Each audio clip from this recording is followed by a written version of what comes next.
Hello, my friends, and welcome to another episode of Radiant You. Have you all seen the new Inside Out 2? I love it. I think that there are so many things they did right with understanding emotion and the chaos and craziness that comes with the teenage years. And there were moments where I didn't love every single piece of it, but overall, I feel really pleased with how they did it. And I can't help but think of how much I loved the first one when Inside Out 1 came out. Especially the way that they depict anger. For some reason, it just makes me so happy to watch that blazing hot red guy grab the controls and just push it forward and scream as his head starts on fire, and it just makes me laugh because laughter is one of the things that helps diffuse anger. And it also helps me laugh when I see my kids acting out in anger. Sometimes I'll picture that little red guy and it helps diffuse me. But other times when I'm around anger, whether it's other people's anger, my children's anger, my own anger, I have less of a sense of humor or less compassion. And those are the moments that I want to help you with today when you feel like maybe there's some residual anger or some shame about your anger, or you just feel stuck in anger in a relationship with someone else. Because the unfortunate truth is that we all have anger. We all experience that emotion, and it's not one that we can just delete from the human existence. The other piece is that we often feel justified when we express our anger or lash out in anger, but it really doesn't make us feel any better. So today, I want to help you learn how to neutralize your anger and gain some tools to give you a feeling of empowerment instead of frustration. We're going to learn where anger comes from, how it escalates, and what to do with it when we do have anger. So, first off, where anger comes from. I want you to think of a situation where you felt angry recently. And anger can look different for everybody, right? So, you know what your angry looks like. But think about a situation where you have felt angry. Was that anger coming as a response to someone else's action? Maybe you had some physical pain or unmet expectations or unwelcome outcomes. Or maybe there was some news that you got that just really riled up your soul. Whatever it was, find it in your body. Hold on to that emotion for just a moment. Feel it. Now, think about what other feelings were there with the anger. What came with anger? Because it's helpful to understand that anger by itself is not an isolated emotion. Anger is a secondary emotion that comes because we had something else that we felt first and it escalated into anger. It does not happen alone. It often comes when we're feeling resentful, disappointed, ashamed, hopeless, guilty, overwhelmed, embarrassed, frustrated, afraid, anxious, threatened, rejected, entitled, hurt, offended, victimized, lonely, tired, so many other emotions that often bring anger along with it. So that's the first piece, knowing where anger comes from. It comes from another emotion that brings it as a friend. So how does it escalate and turn into anger? Well, first off, that feeling that sparks the anger usually sparks because we don't give space for that feeling. Instead of allowing our feeling, we allow ourselves to dwell on those feelings in negative or resistant ways, and then it builds into angry thoughts about revenge or judgment or blame or resistance or frustration.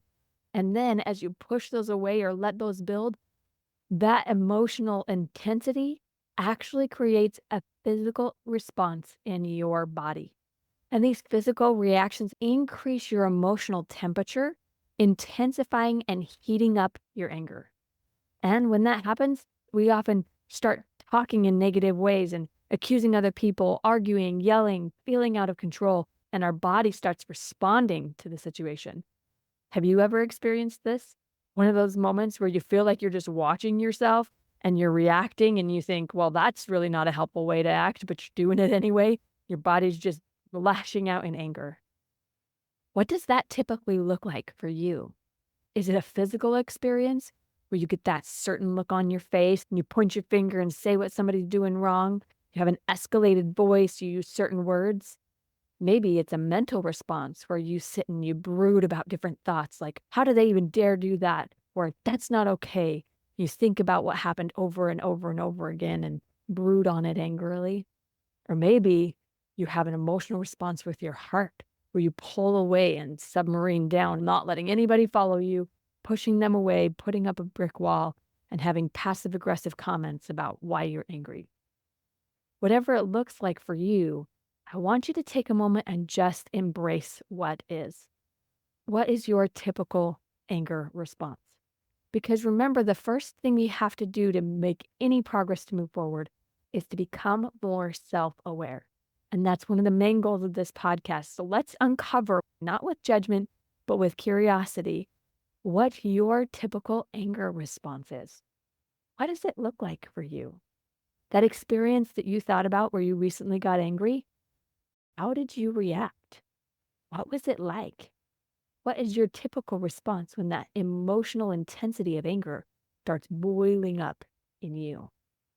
We all have a favorite heating up tendency. What's yours? In all honesty, one of mine is getting nitpicky. When I'm angry, I'll start pointing out every little tiny thing that's wrong, whether I say it out loud or whether I'm saying it in my head. My filter is that was wrong, that was wrong, that was wrong. You're doing it wrong. I'm doing it wrong. Everything's going wrong. The it's wrong is one of my biggest triggers for heating up my anger. And I can take that self awareness and beat myself up about it.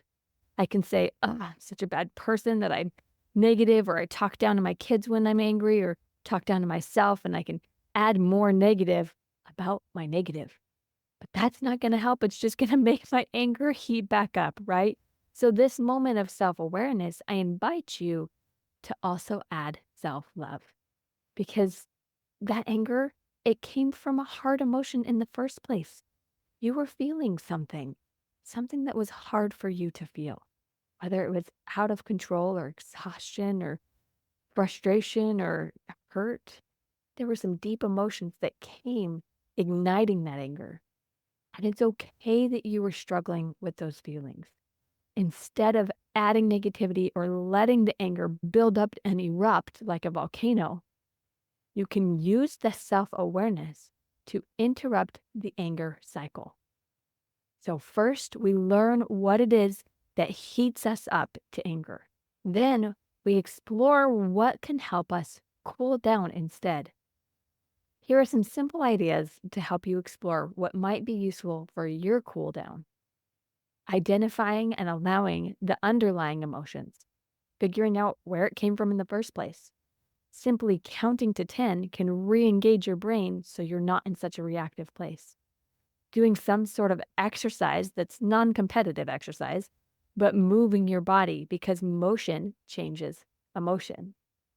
Taking a break to meditate, pray, or simply relax away from the situation.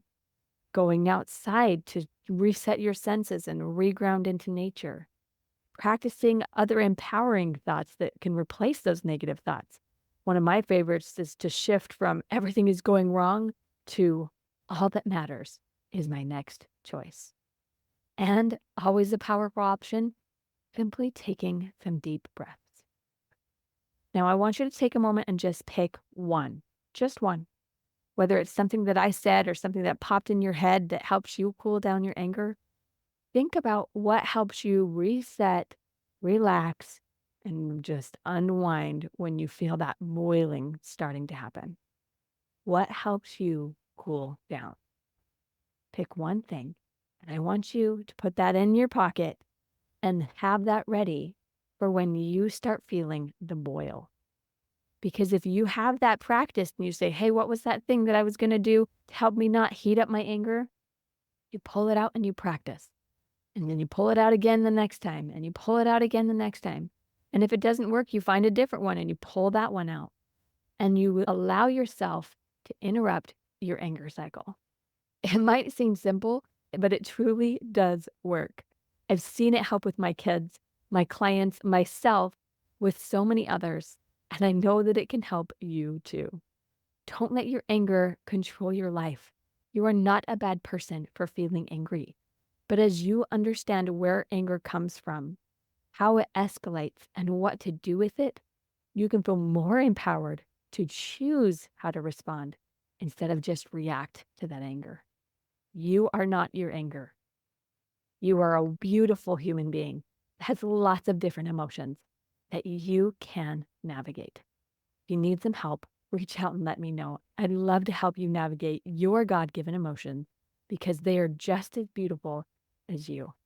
Keep shining, my friend. Have a blessed day.